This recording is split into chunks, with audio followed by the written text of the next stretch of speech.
So this is the black sheep of the family, this Nissan.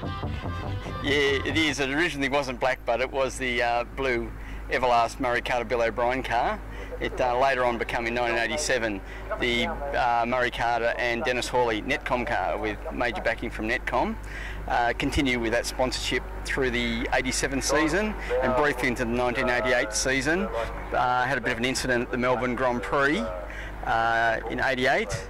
It was subsequently repaired and then went on to represent a couple of different colours under a couple of different drivers, and was later on retired from Group A racing at the end of the 1989 James Hardy 1000. It then went on to become a sports sedan car, raced in the Victorian Sports Sedan Championship, I think quite successfully with Clive J. Smith. It was then retired in about 2000.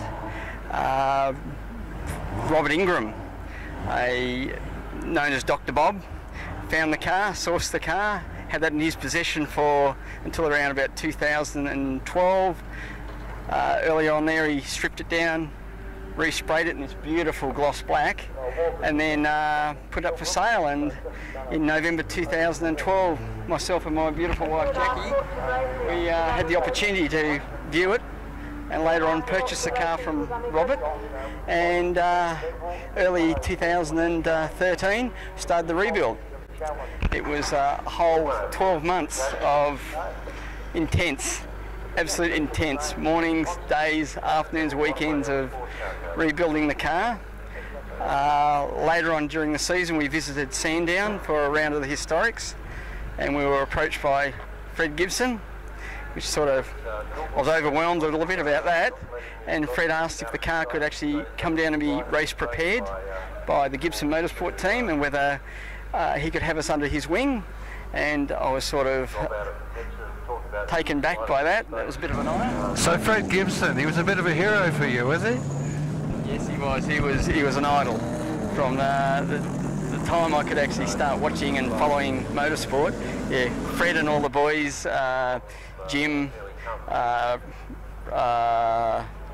George Fury, Glenn Seaton, Scafie, all those, they were all idols of mine. But I was only young back then, and it took me a while to be able to be in a position where we could actually find a car. We actually weren't after this one initially, but this one came along at the right time, and here we are today, first official outing. So, how did he talk you into this mess? I actually talked him into buying it. First. Yes, it was. He was a bit sceptical about buying it, and I said, honey, it's your dream, just go for it, let's go.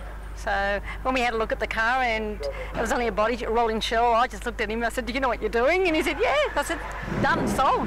Do you remember the car live? Back, what, 1987, yeah? I actually remember it in the Everlast colours when Bill and Murray were actually driving it. There was a few rounds at Oran Park and at the old Amaroo Park. I remember seeing it when I was a young fella, and then the year later I seen it in a few rounds of the Australian Touring Car Championship, but I really took a liking to it at Bathurst 87, watching Murray and Steve Masterton circulating all day, no breakdowns, no nothing, and at the end, there they were, at the end, 10th position. And then I just went, okay, one day I'm going to own this car. Tell me something. What was the biggest surprise when you finally drove your dream? The gearbox. The gearbox I thought was horrible at first, but once I learnt to shove the thing through gears like you hate it, now I love the gearbox. The brakes, the way it goes, the steering, the grip is absolutely brilliant. There's probably some things that could be sorted a little bit better, but I'm only learning right now. A professional driver got in, could probably actually sort them out, but as far as I'm concerned, the car is very nice to drive. One of the things I noticed when the front was up, that you got the white engine bay, and I always remember this car from the white engine bay, but you have a bit of a story how it ended up white again. Yeah, I do. When we actually viewed the car, it was actually black, the engine bay, and I vividly remember it being white, but I had to get my facts right, so I went back through a lot of old footage, and one of them was Beyond 2000 program, and it had Dennis Hawley there with the Beyond 2000 crew actually checking the then brand new, what was it called, the NetComm system, the telemetry system, testing the telemetry system, and a few of the flashes that we actually seen at the engine bay, there it was, white. And I said to Jackie, that's it, it's got to get resprayed. So then it went in, resprayed, white engine bay. So you've not driven it? Not yet. Not yet. Not yet. I wanted to drive the car, I do. I do want Can to you drive. see my name on the car? It will happen. It's only a matter of time. Just let him have his fun first. Yeah, no, Jackie's actually quite a good driver. She's been driving in, she's got a little series production, Mitsubishi FTA version R. She runs in a lot of club events, and she's actually very, very good. She's one of the quicker ladies out there, so I've got every confidence in her being able to handle this car. Murray Carter would have been chuffed when he saw this car.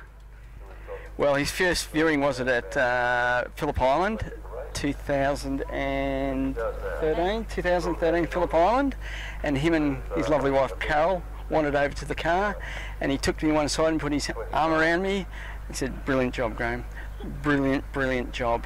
And I asked Murray, I'd be honoured if you'd actually sign the dashboard for me, and he did. And as you can see, it's on the dashboard of the car, and yes, I think he's very, very happy that the car's back out there running again, and quite well too. So you had a bit of a story about too many gears today. Was it? Yes, we've broken a selector lever. Apparently it's my fault. Apparently I changed gears too fast.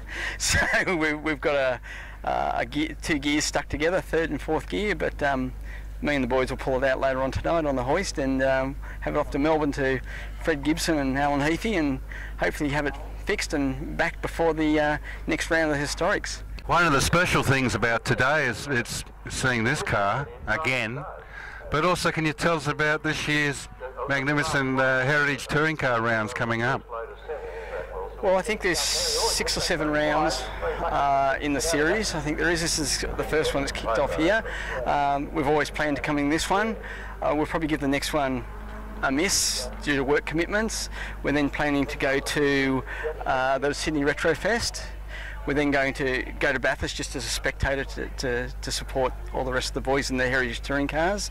We're then going to return hopefully to Eastern Creek at the Muscle Car Masters, and then finish off at Sandown later on this year, if everything goes to plans and work doesn't interfere and we don't break the car again.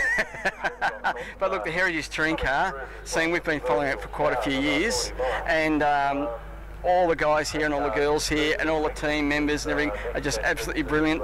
They just opened their arms to us when we turned up on Friday, full of advice and encouragement. I can't thank them enough. They're just absolutely brilliant, they are. I'm just thinking of something there too, Jacqueline. Who was your idol race driver before you met Graeme? Well, I wasn't really into racing before I met Graeme. I never, ever in my wildest dreams ever thought I'd be able to enter into anything like this, so I can't say I have any at all. Honestly, this is all new to me, and it's just been a big blowout in my world. Yeah. So it shows you the full value of Heritage Touring Car racing. It brings us all back. Yeah, it does. It does. It's a real nostalgic sort of a visit back again. It is to the old days, and the popularity is getting greater and greater and greater. It is, and it's great. A lot of guys aren't out here to win. They're out here to bring these cars back out to the public, get younger guys involved, younger girls involved, and just show them what it was like back in the Group A, Group C days with the big variety of vehicles that are out there. So it's really great. We love it. Love it. It's fantastic.